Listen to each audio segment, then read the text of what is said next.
A very special good morning to all of you my lovely students। सो कैसे हैं आप लोग। उम्मीद है आप सभी लोग अच्छे होंगे और आपकी पढ़ाई भी ज़बरदस्त चल रही होगी। दोस्तों आज की क्लास में हम लोग हिंदी के मोस्ट इम्पोर्टेंट प्रश्न करेंगे जो आपके बिहार पैरामेडिकल की परीक्षा के दृष्टिकोण से बहुत ही ज़्यादा इम्पोर्टेंट होगी। चलिए मित्रों आज की क्लास को हम लोग स्टार्ट करते हैं। क्लास को स्टार्ट करने से पहले आप लोगों से एक छोटी सी रिक्वेस्ट है, यदि आप लोग हमारे चैनल पे नए हो, पहली बार हो तो चैनल को सब्सक्राइब कीजिए और बेल आइकन को हिट कीजिए। चलिए दोस्तों आज की क्लास को हम लोग स्टार्ट करते हैं। बच्चों हमारा पहला प्रश्न है, आपके स्क्रीन पर दिखाई दे रहा होगा। सर्वप्रथम किसने कहा कि स्वतंत्रता मेरा जन्मसिद्ध अधिकार है ना। मेरा स्वतंत्रता जन्मसिद्ध अधिकार है, यह किनका नारा था बच्चों। ऑप्शन ए है महात्मा गांधी, ऑप्शन बी बाल गंगाधर तिलक, ऑप्शन सी है अब्राहम लिंकन और ऑप्शन डी है बच्चों गोपाल कृष्ण गोखले। बच्चों इसका राइट आंसर क्या होगा। बच्चों इसका राइट आंसर होगा ऑप्शन नंबर बी, है ना, बाल गंगाधर तिलक। बाल गंगाधर तिलक ने ही जो है सर्वप्रथम कहा था स्वतंत्रता मेरा जन्मसिद्ध अधिकार है। क्लियर है बच्चों। अब बात आती है बच्चों इनसे एक और दो चार ऐसे प्रश्न जो बार बार पूछा जाता है। लोक के मान्य, इन्हें जो है बच्चों लोक के मान्य की उपाधि दी गई है। किस चीज़ की उपाधि दी गई है। लोक के मान्य की उपाधि दी गई है। एक क्वेश्चन ये भी आता है बच्चों कभी कभी कि मुंबई में गणेश उत्सव की शुरुआत किसने की है। तो बच्चों गणेश उत्सव की शुरुआत जो है, गणेश पूजा की शुरुआत मुंबई में जो है बाल गंगाधर तिलक ने ही किया था। क्लियर है। फिर एक क्वेश्चन आता है कि किस क्रांतिकारी के ऊपर अंग्रेजों ने राजद्रोह का आरोप लगाकर उन्हें जो है मांडला जेल में बंद कर दिया था। मांडला जेल जो कि बर्मा में पड़ता है बच्चों, म्यांमार में, है ना। मांडला कहाँ पड़ता है, मांडला जेल। मांडला जो है ये जेल है, ये पड़ता है बच्चों बर्मा में, है ना। इनको बाल गंगाधर तिलक को 6 साल तक, है ना, मांडला जेल में अंग्रेजों ने राजद्रोह के आरोप में इनको बंदी बनाकर रखा था, है ना, मांडला जेल में। क्लियर है बच्चों। चलिए अगले प्रश्न की ओर बढ़ते हैं। प्रश्न संख्या 2। बच्चों हमारा प्रश्न संख्या 2 है, मोहनजोदड़ो को निम्न नामों में से किस एक नाम से भी जाना जाता है। मोहनजोदड़ो को निम्नलिखित में से किस नाम में से एक और उनको उस नाम से जाना जाता है। Option A mount of living, option B mount of skeleton, option C mount of slave और option D mount of dead. चलिए बताइए इसका राइट आंसर क्या होगा। मोहनजोदड़ो, बच्चों इसका राइट आंसर होगा ऑप्शन नंबर डी, है ना। मोहनजोदड़ो को माउंट ऑफ डेड कहा जा रहा है, यानी कि हिंदी में इसको बोला जाता है बच्चों, ये अंग्रेजी है, मुर्दों का टीला। इसको क्या बोला जाता है हिंदी में, मुर्दों का टीला बोला जाता है। मुर्दों का टीला, मोहनजोदड़ो को क्या बोला जाता है, मुर्दों का टीला। समझ में आ रहा है ना। कारण मोहनजोदड़ो जो है ना बच्चों, ये इस शब्द का ही जो है सिंधी भाषा से ये शब्द लिया गया है ना, और इसका सिंधी भाषा में अर्थ ही होता है मुर्दों का टीला। और इसका नाम मुर्दों का टीला क्यों पड़ा, क्योंकि यहाँ अनेक नर कंकाल मिले थे। जब इसकी खुदाई हुई बच्चों तो यहाँ से बहुत सारे नर कंकाल बहुत मात्रा में मिले हैं। कंकाल समझ में आना, मनुष्यों का कंकाल बहुत ज़्यादा मात्रा में मिले, इसलिए इसको क्या कहा गया है, मुर्दों का टीला कहा गया। बच्चों ये विश्व की सबसे प्राचीनतम सभ्यताओं में से एक है ना। ये अगर पूछा जाए कभी क्वेश्चन में, बहुत बार पूछा जाता है कि सिंधु सभ्यता कितनी साल पुरानी है, तो बच्चों ये 8,000 वर्ष पुरानी है। कितनी पुरानी है, 8,000 वर्ष पुरानी है। क्लियर है बच्चों, 8,000 वर्ष पुरानी है। मोहनजोदड़ो की सभ्यता कितनी साल पुरानी है, 8,000 साल पुरानी है। ठीक है। चलिए अगला क्वेश्चन, क्वेश्चन नंबर 3। पलासी का युद्ध कब हुआ था। पलासी का युद्ध कब हुआ था। Option A 1764, option B 1757, option C 1857, option D 1942। इसका राइट आंसर क्या होगा बच्चे, इसका राइट आंसर होगा ऑप्शन नंबर बी, है ना। 23 जून 1757 को ये युद्ध हुआ था, पलासी का युद्ध। किसके किसके बीच हुआ था, तो सबसे पहला तो होगा अंग्रेज, है ना, अंग्रेजों और बंगाल के नवाब के बीच हुआ था। किसके बीच हुआ था, अंग्रेज और बंगाल के नवाब, नवाब का क्या नाम था जी? सिराजुद्दौला। क्या नाम था? सिराजुद्दौला, यानी कि रॉबर्ट क्लाइव। उस समय अंग्रेजों का जो प्रतिनिधित्व कर रहा था वो कौन था? रॉबर्ट क्लाइव, है ना। यानी कि ईस्ट इंडिया कंपनी और सिराजुद्दौला के बीच ये युद्ध हुआ, जिसमें किसकी जीत हुई? ईस्ट इंडिया कंपनी यानी कि अंग्रेजों की जीत हुई, है ना। रॉबर्ट क्लाइव की जीत हुई। क्लियर है बच्चों? इसमें जो है सिराजुद्दौला हार जाता है, फिर उसका हत्या कर दिया जाता है ना। उसके बाद जो है मीर जाफर बनता है, सिराजुद्दौला का ही सेनापति होता है जो मीर जाफर, इसके बाद बंगाल का नवाब बनता है। क्लियर है? अगला प्रश्न बच्चों, प्रश्न संख्या 4, निम्नलिखित में से किस स्थान पर सिंधु घाटी सभ्यता का बंदरगाह नगर स्थित है ना। निम्नलिखित में से किस स्थान पर सिंधु घाटी सभ्यता का बंदरगाह स्थित था? जी हाँ, उस समय व्यापार होता था बच्चों, है ना, और वो भी समुद्री मार्गों से व्यापार होता था, नदी के मार्ग से, नदी के मार्ग से व्यापार होता था। तो जहाँ वो व्यापार होता था नदी के मार्ग से, और जहाँ पे बेड़ा आकर के रुकता रुकता था, है ना, मतलब कि नाव आकर के जहाँ रुकती थी वो जगह बंदरगाह कहलाती थी। तो वो बंदरगाह किस स्थान पर है? Option A Lothal, option B Kalibangan, option C Mohenjodaro, option D Chanhudaro. बताइए इसका राइट आंसर क्या होगा बच्चों?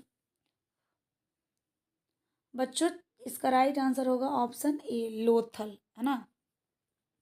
लोथल जो है बच्चों गुजरात में पड़ता है। लोथल कहाँ पड़ता है? गुजरात में पड़ता है ना। जब यहाँ खुदाई हुई तो बंदरगाह के साक्ष्य मिले बच्चों, यहाँ पे कुछ सीप मिले थे, मोती मिले थे, है ना। ऐसा लगता था जैसे मोती का जो है आयात निर्यात होता था एक जगह से दूसरे जगह तक, है ना। कालीबंगा में क्या मिले थे बच्चों? कालीबंगा में जुते हुए खेत के साक्ष्य मिले थे, जुते हुए खेत। क्लियर है? मोहनजोदड़ो में, मोहनजोदड़ो में तो भाई पता है ना आपको, मोहनजोदड़ो में मिला था, कह सकते हैं एक कि उस समय का जो हड़प्पा सभ्यता का जो विशाल स्नानगार था, है ना, वो भी वहीं मिला था, मोहनजोदड़ो में ही मिला था। ठीक है, चलिए अब अगले प्रश्न की ओर बढ़ते हैं। चलिए, चनहुद्रो में क्या मिला था ये आप लोग बता के लाइएगा। पूछ रहे हैं मैम चनहुद्रो में क्या मिला था, ये आप लोग लाइएगा बता के कि चनहुद्रो में क्या मिला था।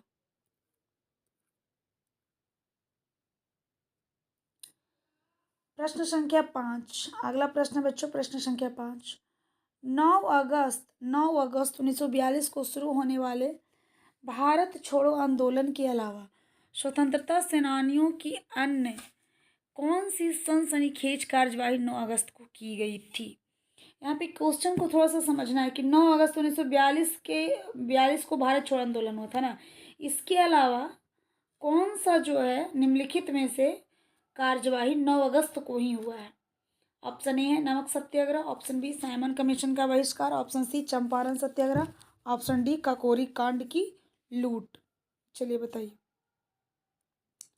बताइए इसका राइट आंसर क्या होगा बच्चों? इसका राइट आंसर होगा ऑप्शन नंबर डी, है ना, ऑप्शन नंबर डी, काकोरी कांड की लूट। बच्चों काकोरी कांड की लूट जो है हुआ था 9 अगस्त, है ना, 1925 ईस्वी को, 1925।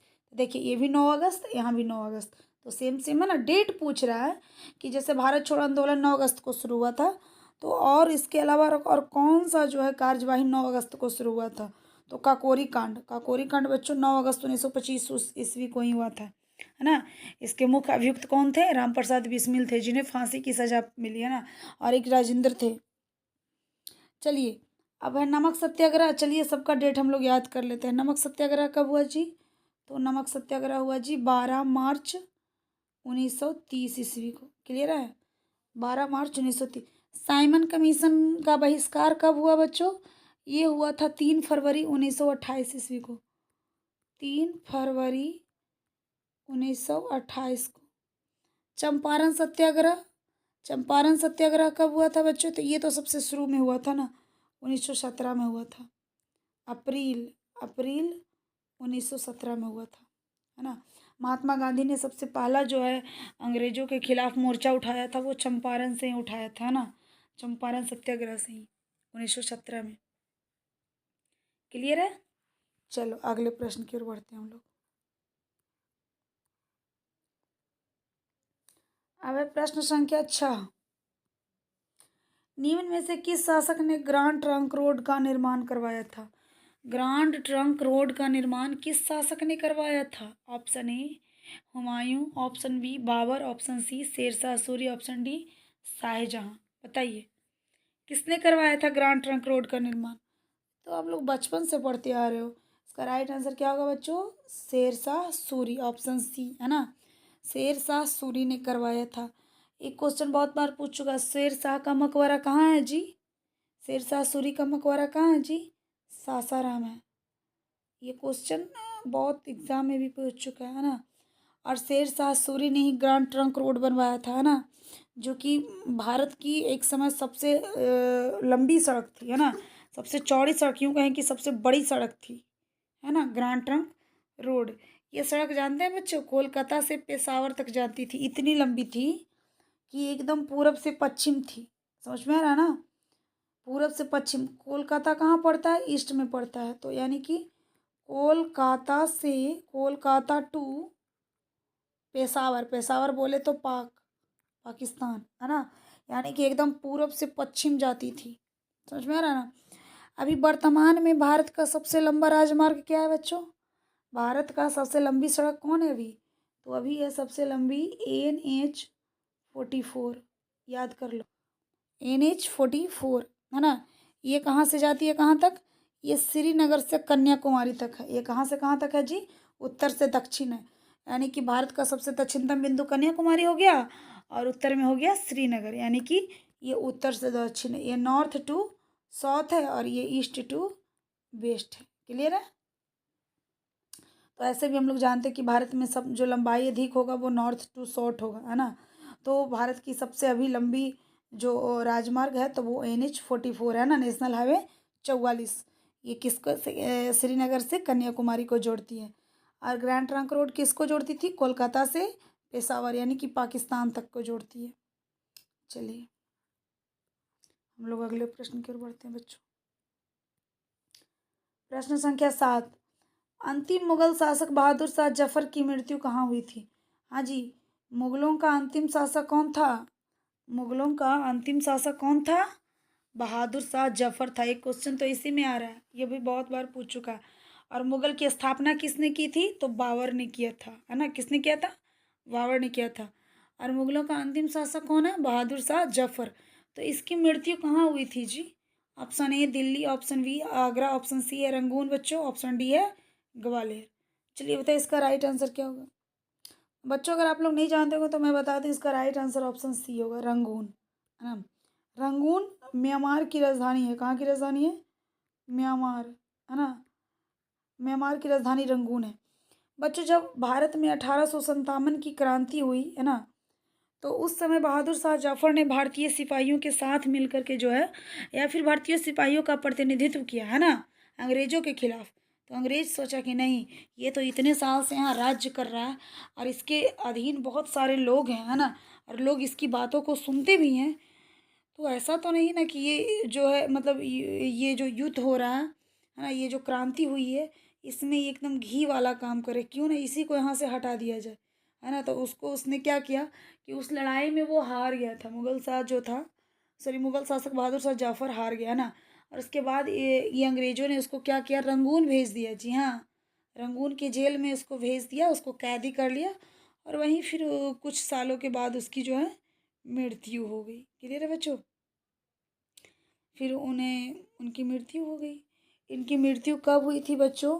तो आप लिख लेना कि अंतिम मुगल शासक बहादुर शाह जाफर की मृत्यु जो है 7 नवंबर, 7 नवंबर 1862 को है ना। 1857 के युद्ध में हारा बच्चा, 1862 में उसकी मृत्यु हो गई, है ना। यानी कि 5 साल, 5 साल के अंदर 5 साल उसको वो कैद में रखा, रंगून जेल में, है ना। किसने जे रखा? अंग्रेजों ने रखा। ठीक है, चलो क्लियर है बच्चों? चलिए आज का क्लास बच्चों यहीं समाप्त होता है हमारा, है ना। बाकी आपको जो भी क्वेश्चन आप लोग को लग रहा है कि नहीं बन रहा है, तो आप लोग उस क्वेश्चन को नीचे कमेंट सेक्शन में लिख सकते हैं। कोई भी प्रॉब्लम हो तो। आई होप आप लोग को आज का वीडियो अच्छा लगा होगा, और वीडियो अच्छा लगा बच्चों तो आप लोग लाइक कमेंट और शेयर ज़रूर करें। Thank you so much for everyone.